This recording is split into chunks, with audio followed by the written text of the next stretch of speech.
Hey everybody, welcome back to the Brand Exchange podcast. I'm super excited to have my guest this week, Miss Anneli Hansen. She had an incredible journey from being senior sustainability consultant and many other entrepreneurial roles as brand strategist. I have met her during the brand coaching roles in the beginning with The Future. And now, of course, she's a very successful entrepreneur on social media and other accounts, being a workshop facilitator, educator, brand strategist, and many more things. Anneli, I would love to thank you, first of all, for putting always your content out there, teaching us all of simple ways of how to implement branding and strategy on all the other things into our businesses. Welcome to the show. Thank you so much. It's my honor to be here. So thank you. Awesome. We have this one question that all guests on the show get, and we always start with that, and that is, Anneli, what does branding mean to you? What is branding? Branding, what it means to me is connections. It's humans. It's how we emotionally connect a product that is much more than just a product, much more value. It's about connection, belonging, and humans. So that's the beauty with brands and branding, that it's so much more than just a product. Perfect. I think you're experiencing the same thing, but like I have 100% sure experienced it, is that I talk to clients, I talk to people at startup events, I talk to entrepreneurs, and branding seems to be that one term from that whole communication term universe that seems to be so misunderstood. Yeah. Why do you think that is? Is it the complexity? Is it because we have to connect the dots there? Or what's your opinion on that? No, to be honest, I think it's because we're confusing it ourselves so much. And a lot of people think I have a graphic design background, and I don't. I have a marketing strategy background. So the thing is that branding has been a little bit, and I don't say this is the graphic designer's fault, but it has been a little bit hijacked almost from the design world, and then you have the marketing side, and it's almost like two different, teams. It's not true at all, because we need to work together. We can't build a brand if we don't have marketing and branding. So I think it's a misunderstanding of what branding is. A lot of people think it's a logo and a visual identity.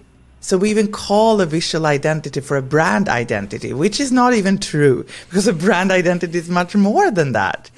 It's like the whole entire soul with the purpose and values and mission and vision and what you believe in and what you stand up for. So, and personality. So it needs to be that part too. So yes, it's a misunderstanding a little bit, and that branding is visual, and it's not, because it's also how we talk, how we behave. How we feel, right? Yeah. I wonder what we can do about it. I mean, I think you're already much further along the path of at least putting whatever you can into the anti-misalignment or misunderstood field of what branding is. Yeah. But it's still, sometimes I'm just wondering, like, yes, okay, it was hijacked by graphic design. I agree with that. But when I explained the term branding, and I got some of that from you, of like branding is a feeling and stuff like that, as soon as you say the word feeling, people are just like, stop listening to you, because like, what the heck is the emotional guy talking about? We want to make some money, guys, right? It's just like, oh. I understand. You know what? I have a little bit of a different explanation of it, or how I explain it, because a lot of people say it's just a feeling, or a gut feeling is very popular to say from Martin Neumeyer's. I agree, and it's a good way to simplify it, but it's not everything. It's not all it is, because that's when it sounds fluffy for people who talks like, money and return on investment and marketing. And that's the side I'm from. So I know exactly what they mean, So what it basically is, it's like, if you would have, like, what is your favorite car? Like, favorite car brand? Yeah, Maserati. Yeah. Maserati. Okay, so that would be like, if a Maserati didn't have their brand, if they just have an engine and like a totally anonymous car, like, it didn't look any specific, it was just a big engine. Would that be the same thing for you? No. No. And that is what I think is branding. The engine is marketing. Like, we can't build a brand, we can't build a business if we don't get well known by people. People need to know about us and the product and the company. Otherwise, we can't make any money at all. We can't sell anything. That's marketing. Right. But everything that you said about Maserati, like what's important for you? Like, how do you feel when you think about that brand? Yeah, I just feel like getting a little bit of the James Bond vibe of like, you know, not being maybe on the complete douche side of driving like a crazy Lamborghini, but also not like lower part. I think like it feels like a very nice middle where I'd like to fit in. Yeah. So is that about like what kind of belonging do you feel when you think about that? Like how does it make you feel? Yeah, I just feel like I can own it. I can own it because I achieved my goals, but not to the level of like bragging about it. It's like a fine, humane line of it. Yeah. Okay. So I have a little bit of a challenge with that word status. But I know it's about status. It's about status and belonging. Because what it is that the product itself is just worth the price. You know, find amount of price, and you can compare it to others. And then you just start comparing with price. But then when you add all those things that you have and what branding is, so we need more than this engine. We need a specific color on the car. Like we need a specific design on it. We need to have this interior. It's special sound when you close the door. Like everything is an experience of driving the car. That is branding, and that is why we feel something, we connect, we're willing to pay a lot more, we become loyal, and then we start to talk about it with our friends and, you know, show it, and they want the same because we talk about it. So that's why branding is so important. So it is about return on investment and growing a business, unless you like competing with price. Yeah, then you drive a Toyota Civic or whatever you guys have in Europe. I'm not sure, but yes, I go. So I just want to. That is also a brand. Yeah. To be fair, it's just a different kind of belonging. Yeah, for sure. No, my brain was thinking of a cheap car brand, and Toyota came up first. So I'm not sure if that was a great example. Anyways, no offense, Toyota, but I wanted to just come back to you finding a better word for my feeling part. Like if you take the entire story and suggest the Anneli Hansen term of what branding is in one word, what would that be? In one word, I would say connection. Connection, okay. Yeah, connection between people, because if you have the identity, like the corporate brand or the product brand, you have the identity, who they truly are. Think about yourself as a person. If you're going out and dating someone or finding someone, like, you know, you need to have your own identity and know who you are and be sure about who you are and your values and what you stand up for, right? And then you have the other part that you're meeting, and that person will have a perception of you, will feel something about you. So it's that who you are and the perception of you. When those two things overlap, that is where a brand is born. So the brand lives in the connection between who you are and how people perceive you. And the more overlapped it could be, the stronger the brand is. I love it. Thank you so much for summarizing that for us. I couldn't have said it better. Let's switch things up a little bit. I have a brain teaser for you. I have one statement here I found on the internet. I was thinking about it earlier when I found it. I would like to read it to you. Please let me know if it's true or not. Okay. All companies have brands, but not all brands are companies. That's true. True? Yeah. When every company has a perception, it doesn't matter if they invested in it or not.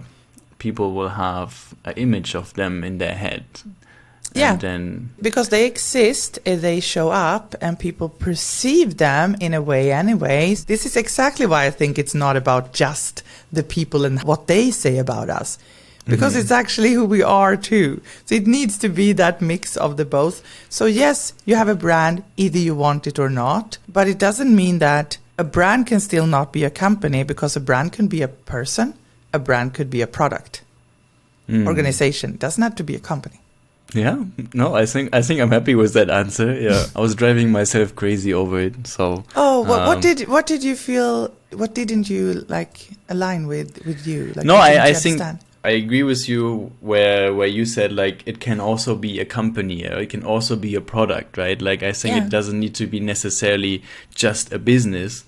I was just thinking it from a perspective of like, okay, like if I just now include personal branding and product branding and place branding or nation branding. I don't know if you're familiar with those terms as well. I worked with that too. Yeah. I worked with all kind of branding. You know, I'm turning 49 this year, so I've been in the business for a while. Are you familiar with Bloom Consulting? They're the big nation branders company. Bloom Consulting, with Jose Torres. No, I'm not. Yeah, I'll share that link with you later and put it here down below in the video, and people are watching it. It's actually one of my favorite YouTube videos in terms of perceiving and branding. But all right, I'll leave the link up to you guys. Check it out. I want to move on to getting a few steps away from the core branding discussion and maybe pull it a little bit for something tangible for our entrepreneurs listening today, maybe the early stage startup founders. And we came from real estate before and then switched to technology companies. And I think the biggest learning from our side was that, yes, I think everyone would benefit from a strong understanding of the entire term branding, brand strategy, etc. But I think the startup world is so much faster paced and everything happens so much quicker that like I'm reduced our brand strategy workshop to like really the absolute essentials that we want to talk to in just a couple of days to get the startup, launch ready, to not also confuse the people who are already living in a very confusing world. And I wanted to ask you, how have you perceived the difference between doing brand strategy for, let's say, smaller organizations or even large organizations compared to the startup world? I've worked with like all type of clients, and I also teached a lot of them and coached. Of course, it's more complex and it takes a longer time when you do it for a big corporation, like a big company, because there's so many people in there. The company that I used to work and develop that brand as a CBO and CMO was 15,000 employees in 15 countries. So we had like one corporate brand, and then we had about 50 product brands, I think, 4 division brands. There was a lot. So there were like brand managers for all product brands. And we just had a few that we supported with a corporate brand. So I worked with a corporate brand. So that's like, of course, it takes time. It takes years to implement everything. When you work in a startup world, I also like the startup world because, and when I say startups, I mean kind of fast growing companies that get funding and like not just a solopreneur starting up. Right. I mean, like startups.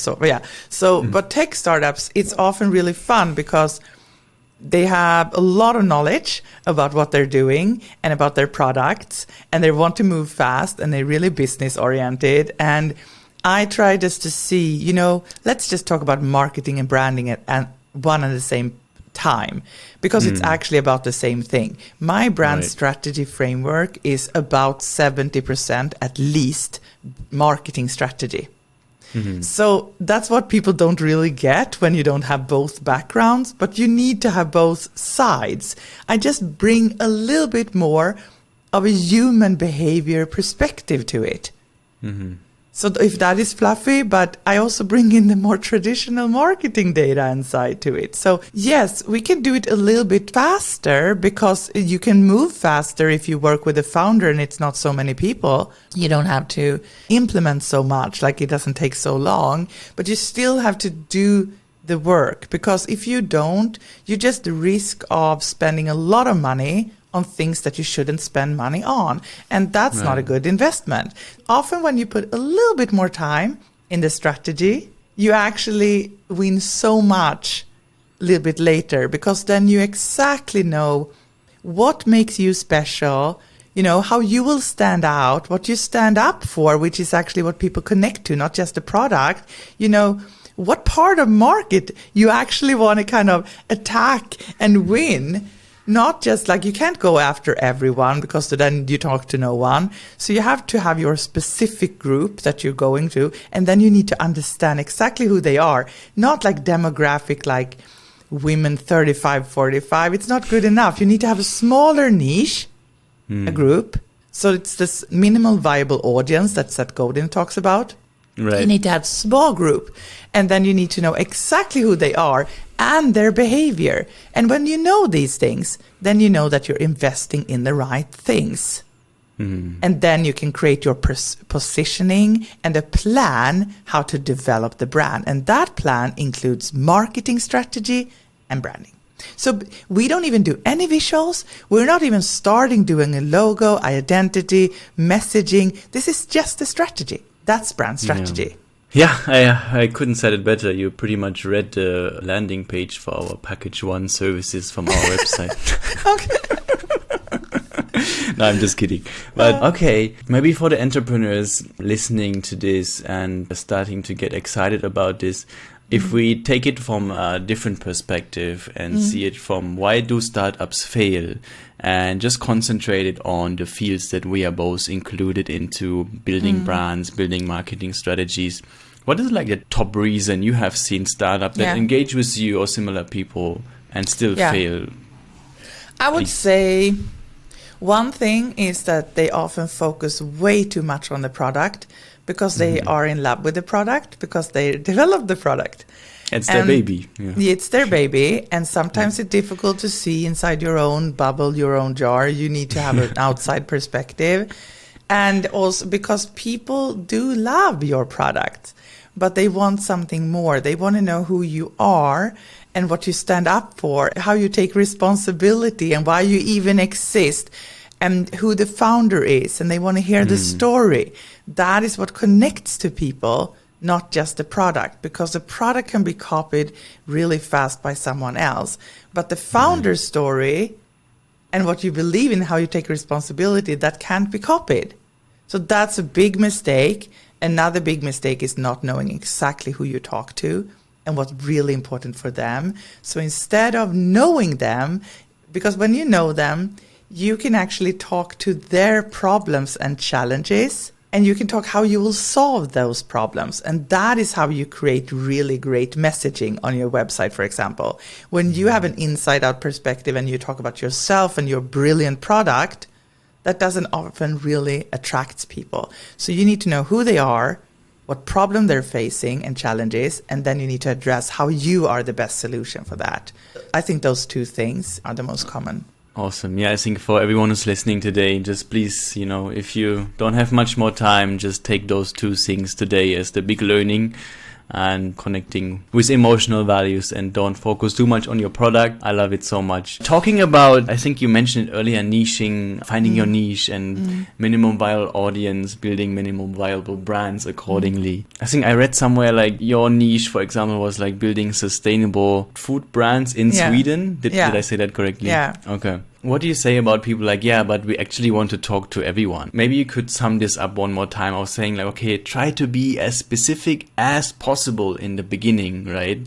And then go from there. No, but I mean, it's all about knowing who you talk to. And if you want to be an expert, you need to be well known. So I don't have a problem if people want to talk to a lot of people, but then you have to ask yourself, do you have limitless time, limitless budget?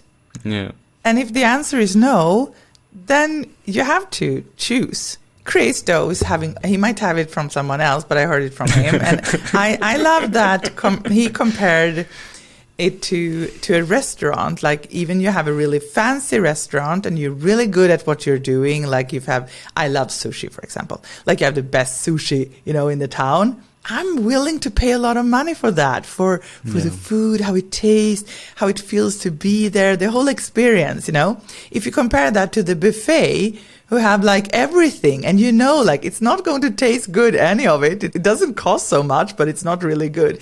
That is how people will perceive a company that talks to everyone, compares it to being for a specific group of people, because you will be seen as an expert, you're trustworthy, you get to know people and, their behavior, so you can be super relevant. And after a while, even, journalists will start to pick up on this, so they will call you when they want an expert talking about this. And then there's a conference somewhere, they will call you to talk about that topic. So that's what happens if we want to be that. Daniel Priestley calls it key person of influence. Yeah. Like, if you want to be that person, the expert, then you better niche. Yeah, I heard the restaurant example as well. Don't trust the Japanese guys with the pizza. It's not going to taste good. I love that. Yeah. Oh, I think like imagine all the people that focus their entire lives researching for bats and caves, and then suddenly COVID broke out and everyone wanted to talk about the specialists for like bats, and if really COVID came from bats and all these kind of crazy things, right? Yeah. Yeah. One thing that even I sometimes stutter with, because it's clear to me, but I need to familiarize with it a little bit more, is the difference between niching and positioning. And okay. I just wanted to talk about that for a second. Yeah, okay. I can try to make it super simple. The niching part is the first part of it. So when we know who we are, that's the first step. Then we look out in the market, and you can see the market as a big cake, right? And you can just have a piece of the cake. And that segment, in marketing language, we call it market segment. That segment of the market is what you want to have as a niche. Like you just choose one piece of the cake. So that's like who you reach out to. If it's like they have a common challenge, that could be like horizontal, because they're different industries, but with a common problem. Or you can go vertical deep into an industry. So that is finding your niche, is finding where in the market and who you talk to, and understanding those people, those personas. That's the niche.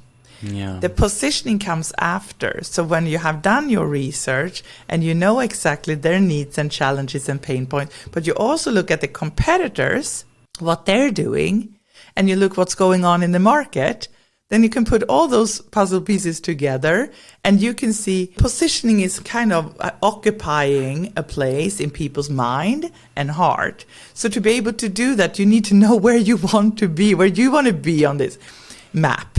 So you just take like what you're doing and then you combine that to the group of people you want to reach out to. So this is where the niching comes in. Like then you know who you talk to. Now you also need to decide what are we actually going to do that will solve the problem that our group of people have, and how we explain that and how we find a place where we have something unique that stands out. That is positioning. Right. Yeah. So determine a group with a global or shared need that we can fulfill uniquely, and then figure out how we can fulfill that. That's niching versus positioning, guys. Yeah, so it's you can say also that you need to say what you do, who you do it for, so that they can do something from it. So like what you do, who you do it for, so that they can, how you solve their problem. That is positioning. So you need to have that part. And that's what you want to focus on your website and everything. You know, what kind of problem are we solving? The niching is not about solving that problem. It's about who do you actually talk to. Yeah, pretty clear to me. I hope we enlightened a few more people today. It's because sometimes I get critiqued that I talk about so basic stuff and people like, you have so much experience. You should be talking about much more about more advanced stuff. But I'm like, I'm going to talk about this stuff until everyone understands it, because I'm a teacher. You know, I want people to understand, and I know it's complex. I work with this all the time. But it's even sometimes difficult for me to explain. English is not my first language. It should be a lot easier in Swedish. But I try to, to come up with a way to explain it so most people will understand. And it doesn't matter if English is your first language or not, if you have an education or not. I want to explain it kind of in a simple way, I think you're doing an amazing job. And for me, English is my third language, and I understood you 100% so far. So no, okay, thank you. No feedback for me here. Everything going well.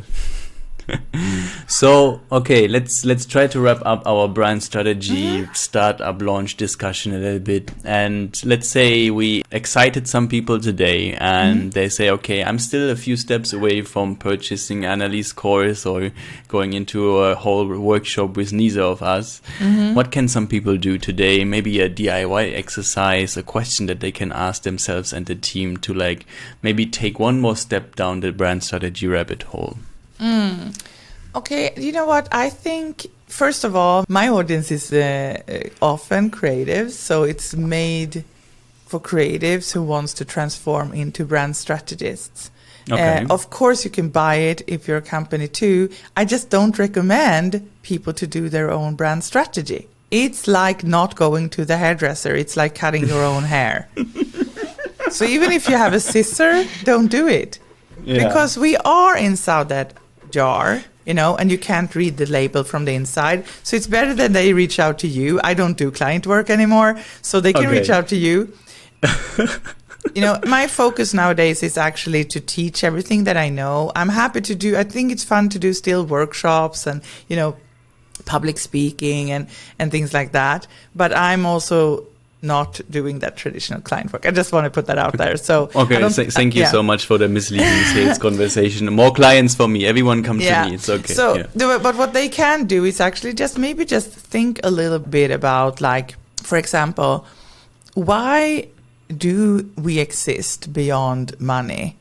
And why should anyone care? That comes from Simon Sinek, Start With Why. And it is because people don't buy what you do, they buy why you do it. And you have amazing products and they will think that too. And it is important when you're, of course, a tech startup to have innovative, amazing products. Of course it's important, but it's also important to have a story. So why do you do what you do? Maybe you can answer that question. And then think about, what do we stand up for? Like, what is really important for us to stand up for? How do we take responsibility? I'm all for sustainability, but sustainability is wide.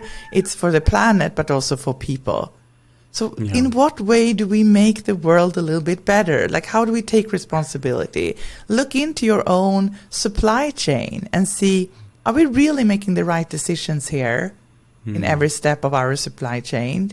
And do we take the responsibility? Where do we have a negative impact on the world? And can we do something about that? And where can we have a positive impact? How can we give back to society? How can we do that? There's always really good social programs and things out there. You don't need to create that yourself, but you can be part of supporting something. So I think that's important. And then just going in and thinking about, okay, so who's our people? Who are we really passionate about helping to make their lives better, and to choose a group of people that you're for, and then doing your best to understand them. And that could be everything from, surveys to interviews, just having conversation. Look at people on social media, see what they talk about, see what kind of questions they have. You can learn a lot just from that. Just practice empathy and put yourself in their shoes, not in your own, and see from different perspectives. Yeah. And then just like, okay, so maybe if we at least, can do that, then we can also see what position do we want. But I think now we're just talking about brand strategy and it's super important. I'm not saying that the visual part is not important, because it is. So when we have done this, you need, when you launch a brand, because otherwise it's wasted, I think. You need to work with a really good brand identity designer and a copywriter and storyteller, because now you have the foundation, but it's still just strategy. And strategy is nothing without execution. So you need to make sure to have the stories, because people, they remember visual things and they remember stories. They don't remember numbers and products. So we need to think about that. So add that on. So if you can't invest too much, maybe just bring in someone who can help facilitate half a day, just get clarity around who you are and who you want to talk to, and get some insights about their needs. And then you make sure that you look really good, you actually have a message that it's aligned with your brand strategy, and you also think about how do we behave in all touch points with our clients, so they get this experience also that we actually promise. So maybe that's like a mini course. If you could focus on something, do that. I just would like to add one thing for all the entrepreneurs out there, for the visuals and the invisible brand elements, if you might call them like that, to also think about the face of your brand. And that is oftentimes the founder, but sometimes also just a very engaged project manager or someone who just really believes in it too. That is a very humane way of talking about branding, and usually that's being skipped, but I think, recent studies, and we discussed this in other episodes of this podcast, is that, it's like people mostly remember Elon Musk and Mark Zuckerberg when they think about like big tech companies, for example, and not the platform interface or the logos and stuff like that. And it's also a very memorable, important aspect of it. And if you're shy in low of investment or whatever other obstacles you're in the way to making a strategy or an identity, then maybe just start putting yourself out there. Then you are going to be the brand of your company. Yeah, and you know what? I also think there's an opportunity, because we're talking about personal branding now. You can have the founder story and you can have everything. And you can also find in your specific group. So, for example, if you have a software where you reach out to creatives, for example, then you can actually find a few influencers that a lot of creatives look at and get influenced by and trust. And then you can collaborate with those people. And that's often much more effective than to just do traditional marketing, because they already built up that trust with your people. Yeah. So when you be connected to that, you kind of buy in to the relationships they already have. So that's why it's so important today for a lot of people to actually do create content and others, because advertising the way we have been doing it, it's dead. And if it's not totally dead, it's going to die. And I think to give a lot of value and to build that trust, but that doesn't say that you haven't, that you don't need to do awareness campaigns, because people still need to know about your product. It will not be just okay to launch something and just create content, because it will take too long for you. You need to create awareness too. But you need to have that mix where you actually build trust really fast. And a good way to do that is by leading with a person, like you said, with a founder, for example, or with influencers that are connected to that audience. So I think that's a good idea. Awesome. Okay, let's stop talking about this, because otherwise it doesn't become a crash course anymore and a full-blown course. Just send me the money. No, just kidding. Okay, let's start fresh, talk about something completely different, and the notion of advertising being dead soon. Let's talk about technology, and I think I keep introducing the new AI technology tools to our entire team and to all of our clients, even just seeing to what processes we can work smarter and not harder on. Yeah. And on that thought trail, have you played around with it yet? Have you adopted any tools yet to your own process? Yeah. I have, and I'm almost addicted. I told my community yesterday that it's almost like a relationship. I'm like, I think ChatGPT is my best friend. I can talk for hours and they're not getting quite tired of me. And it's like, oh, I want to help you. No, seriously, I actually love ChatGPT. That's my favorite. Because I'm not a graphic designer, I don't use Midjourney.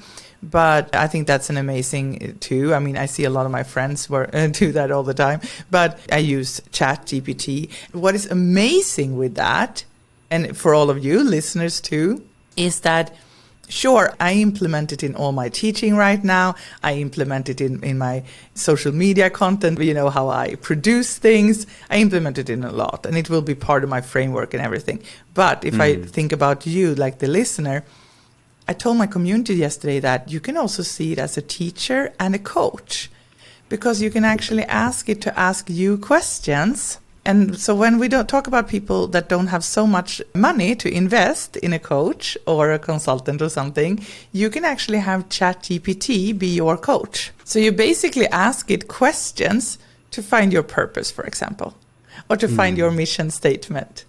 Or to do a persona of the group of people you want to talk to. I use it for all of those things. You can create questions to a survey. You can write a copy for a sales page, emails, everything. So it's amazing. Yeah. I'm totally I'm so curious. I'm not a pro, but I'm totally going down this rabbit hole, because awesome. I think it's like having 5 new employees. Yeah, I agree. Yeah, it's not even my best friend. It's already my second wife at this point. Have you? Oh my God. Are you using anything else in ChatGPT? Maybe a software that is not as well known as it, or is it mostly GPT? No, that's where I started and I kind of get stuck there. I'm open, I'm really open. My brand was a little bit from start when I got in public that I was almost like a tech idiot. Because I was, I was on Clubhouse and I did a lot of things. I was always like the standing joke because my microphone never worked and nothing, and I don't even know how any tech stuff works. I'm just totally, But now I'm starting to get a little bit interested. Like, I have microphones and lighting and a roadcaster and camera. And I'm like, I think this is kind of fun, It is fun, yeah. It is. So I feel like, if I can learn this, if I can embrace tech in my world, so many other people can do it. But for you tech people out there, like sometimes it feels like you're not talking to me because you're talking to other tech people, and I don't understand that language. I want to understand how it solves my problem. So it's back to that again. I can invest in things. I just need to understand how it solves my problem. No, so that's actually a very simple way to put it. Yeah, be human. Yeah, I mean, we did so many tech adaptations throughout the past few decades, right? I think the conversation that some people are having is just so silly of like, they're gonna steal all the jobs and whatnot. It's just going to steal the jobs of people that are not going to adapt the new technology. Yes, okay. But it's just going to be the brand strategists, designers, copywriters, and web designers or web developers that not going to work with the technology, right? Like we all need to just like. But I agree, but also a little bit disagree because I think that people who do very simple making stuff, like if you're writing, text to a copy to a website, a sales page and something like that, and you're not a brilliant writer, you will probably not have a job because ChatGPT already do it better. If you're doing logos on Fiverr or something and you don't really know what you're doing, I don't know if you will have a job. So I'm saying this because I think a lot of makers and creators today need to think about, we will always have a creative director and an art director and a strategist because this is just a tool. And it's created by us. And people say, oh, it's so good, it doesn't have bias. But of course it has bias because we put in the questions and we have bias. And I can see that. I tried different things. And of course, we need to have critical thinking. So I think, yes, we should see it as an opportunity. But I also want to say that it is a threat for people who don't getting paid for their thinking, that their hands that make things for people because they will be replaced. Yeah, I think I hope they just got the warning and just be curious. We're here to help you. Yeah. I am. That's what I'm doing. And if I just can say that is why I'm doing what I'm doing. Like my purpose and my mission is, maybe you heard of IKEA. Yes. Yeah. IKEA is Swedish and it's for the many people. That's the soul in IKEA, to be for the many people. I teach brand strategy and how to build brands for the many creatives. And that is my purpose. I really want it to be inclusive for everyone. It doesn't matter if you live in a country in Africa, somewhere in Asia, in the US or Europe or wherever you are in the world, because we have different opportunities. And English is not the first language for everyone either. So I just want to give that opportunity for all creators out there to level up their game and to actually get paid for solving problems, because that's what we creatives are doing so well, not being hands for people who call us and tell us what to do. Yeah. I love it. Okay, everyone, please call Anneli if you want the IKEA-inspired brand strategy and business and problem-solving skills that you always wanted, and not just become an order taker. Then I will give you my word; it's going to be worth it. And thank you so much. Everything was just so confirming and nice to hear from your own mouth with your own words. Anneli, thank you so much. Before we finish this very productive 45 minutes, I I do have one selfish question that I don't know if it might interest some of our listeners as well, but I think, we all need to become better content creators, I think, to drive honest, real connection and communications online. And I think the thing that I'm struggling the most with is like the constant distraction with, clients, companies, building stuff, updating things. Like, how do you stay so aligned with all the content that you produce? I just, I know it's not one thing, but maybe you could give me one little tip that makes it 1% easier for me in this messy world.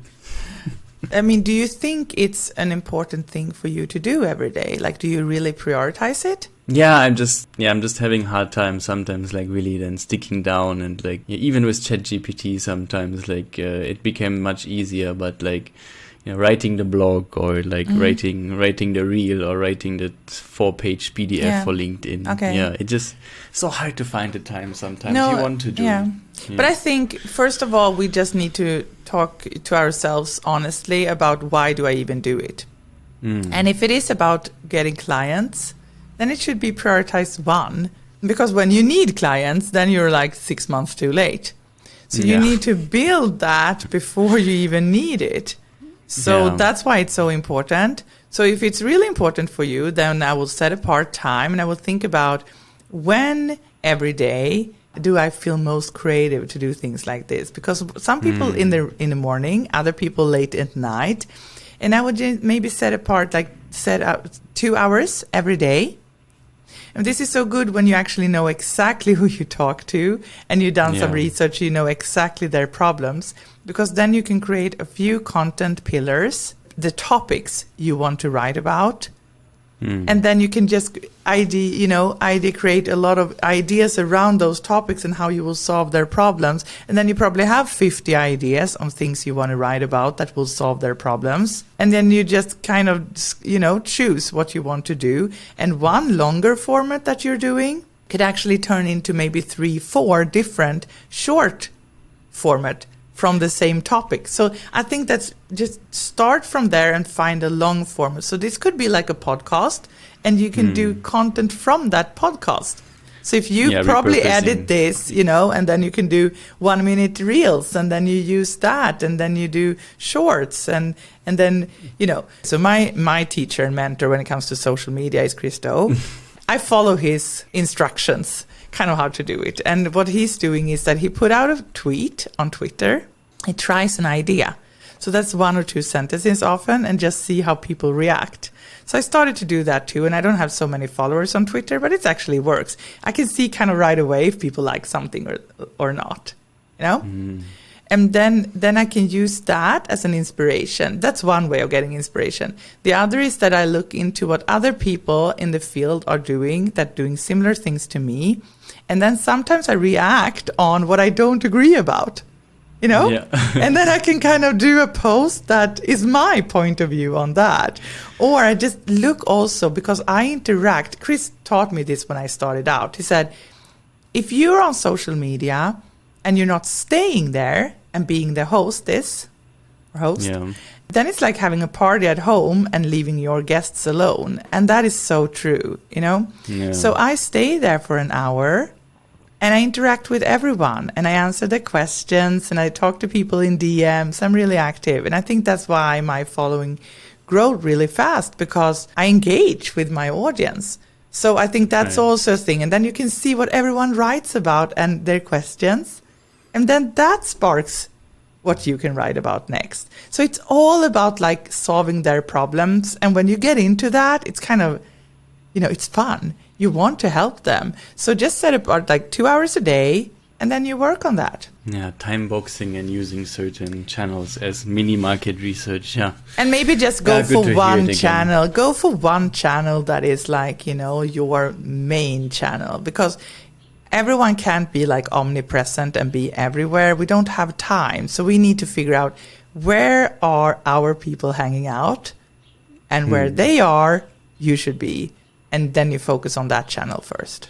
Yeah, thanks so much for reminding me. Good to know. I hope everyone got the same value out of it as I did. And of course, for everyone on my side, start a podcast, connect with people. It feels good. It felt super good talking to you, Anneli. Thank you so much. And yeah, for your time, for your experience, for your knowledge, for your teacher skills. It was a real pleasure.